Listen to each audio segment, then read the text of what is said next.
Good morning. कैसे हैं आप लोग? उम्मीद करते हैं अच्छे होंगे और लॉकडाउन का भी पालन कर रहे होंगे और साथ में जीके का टास्क भी पूरा कर रहे होंगे। और अपने जीके के कार्यक्रम को आगे बढ़ाते हुए मैं आज का जो प्रश्न है वो शुरू करूंगा। आज जो प्रश्न है वो परियोजना से संबंधित है। जो बहुउद्देशीय परियोजना होती है, नदियों पे कई परियोजनाएं चलती है, कुछ कहीं पे बिजली का उत्पादन होता है तो किसी नदी पे परियोजना सिंचाई के साधन के रूप में होती है। तो चलिए देखते हैं क्या है सवाल। प्रश्न है, भाखड़ा नंगल परियोजना किस नदी पर स्थित है? भाखड़ा नंगल परियोजना किस नदी पर स्थित है? इसका सही उत्तर है सतलुज। सतलुज। व्यास परियोजना व्यास नदी पे है। इस बात को समझ लीजिए कि कई परियोजनाएं ऐसी है जो नदियों के नाम पे है, उसको याद करना बहुत आसान होता है। जैसे व्यास परियोजना व्यास नदी पे है, दामोदर घाटी परियोजना दामोदर नदी पे है, हीराकुंड परियोजना ये महानदी पे है। हीराकुंड परियोजना महानदी पे है, उड़ीसा में है। चंबल परियोजना चंबल नदी पे है। तुंगभद्रा परियोजना तुंगभद्रा नदी पे है। मयूराक्षी परियोजना मयूराक्षी नदी पश्चिम बंगाल में अवस्थित है। और नागार्जुन सागर परियोजना जो कृष्णा नदी पे है, आंध्र प्रदेश में है। आगे बढ़ते हैं। फड़क्का परियोजना जो गंगा नदी पे है और ये पश्चिम बंगाल में है। काकरापार परियोजना काकरापार परियोजना ये ताप्ती नदी पे है और ये गुजरात राज्य में अवस्थित है। एक है इंदिरा गांधी नहर परियोजना, ये सतलुज नदी पे है। और एक है रिहंद परियोजना जो रिहंद नदी पे है, ये उत्तर प्रदेश में है। और एक है इडुक्की परियोजना जो इडुक्की पेरियार नदी पे है, केरल में है। और एक है टिहरी बांध परियोजना, काफी आपने नाम सुना होगा, भारत की बहुत बड़ी परियोजना है ये टिहरी बांध परियोजना। यहाँ पे बिजली का उत्पादन होता है। ये किस नदी पे है आप लोगों को पता ही होगा, भागीरथी नदी पे है और ये उत्तराखंड में है। और एक है माता टीला परियोजना, ये बेतवा नदी पे है। माता टीला परियोजना बेतवा। और एक है कोयना परियोजना जो कोयना ही नदी पे है। कोयना परियोजना कोयना नदी का नाम है। महाराष्ट्र में कोयना बहुत ही मशहूर जगह है जहां के एक बार भयंकर भूकंप आया था। और घाट प्रभा परियोजना जो घाट प्रभा नदी पे है, कर्नाटक में। नेक्स्ट है सतलज परियोजना। आपको बता दें सतलज नदी का भी नाम है और परियोजना भी है जो चंबल नदी पे है। सतलुज परियोजना मत ये आपको।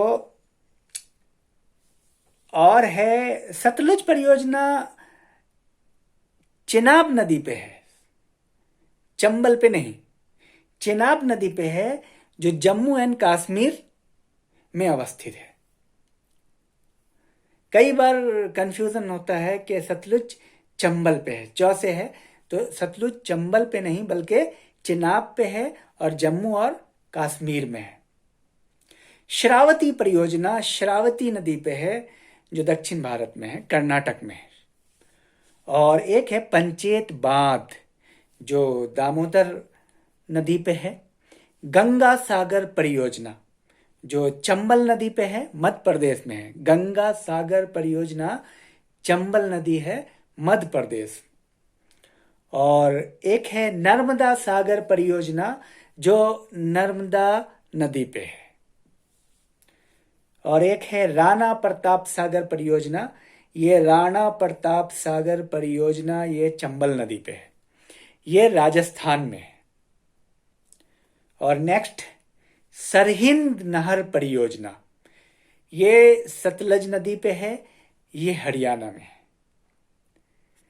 और एक है तुलबुल परियोजना जो झेलम नदी पे है, जम्मू कश्मीर में है।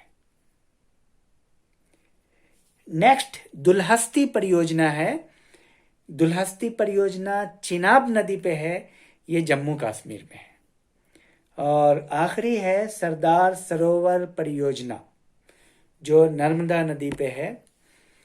और मैं आपको ये बता दूं, ये परियोजनाएं चलती रहेंगी।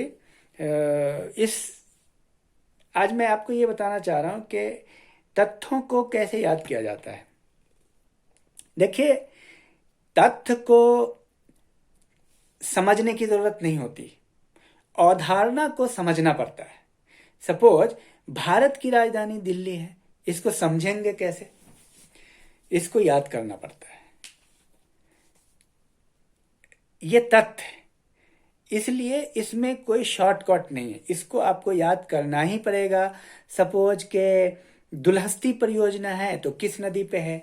चेनाब नदी पे। तो आपको रटना पड़ेगा दुलहस्ती चेनाब, सिंपली। तो इसमें ज़्यादा कई विद्यार्थी गलत टेक्नोलॉजी का इस्तेमाल करते हैं।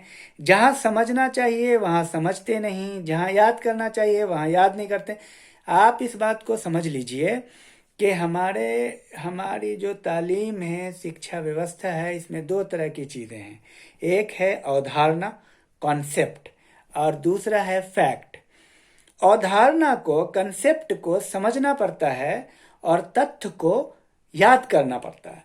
तब तथ्यों से रिहाई आपकी नहीं हो सकती, उसको याद करना पड़ता है और अवधारणा को समझना पड़ता है।